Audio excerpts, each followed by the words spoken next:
The second variable affecting the scale of mobilization was the cumulative impact of losses. Here there was a marked contrast between the Western democracies and the dictatorships. In Britain and the United States, there was a widespread desire to avoid the debilitating losses dictated by the immobile trench warfare of the Great War. Greater emphasis was placed on air and naval strategy, and although the loss of highly trained manpower could be considerable, 41% of the crew of RAF Bomber Command, the overall impact on manpower numbers was more modest.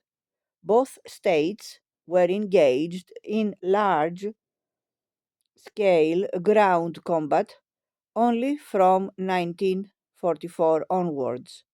By the end of 1944, American absolute military losses on all fronts, dead, missing, POWs, amounted to 168,000, less than the losses sustained on the Eastern Front in a single battle. High casualties during the final months of assault in Europe and the Pacific pushed the overall number of combat dead to 292,000. An additional 114,000 died of disease and injury. British military dead amounted to 270,000 over 6 years of conflict. This scale of loss allowed British conscription to decline steadily over the war years. 3 million were recruited by 1941, but in 1942 only 547,000. In 1943, a further 347,000 and 254,000 in 1944. The slowdown in the end produced a crisis of manpower in the second half of 1944 when losses were at their highest and commanders were expected to try to keep casualty rates down.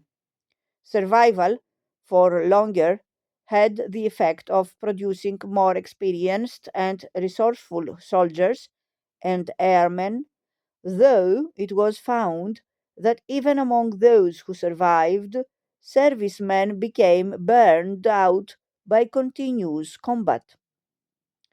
It was well known that novice aircrew were much more at risk in the bombing war, while the American decision to feed in replacements in ground combat piecemeal exposed the rookie soldiers to much greater danger.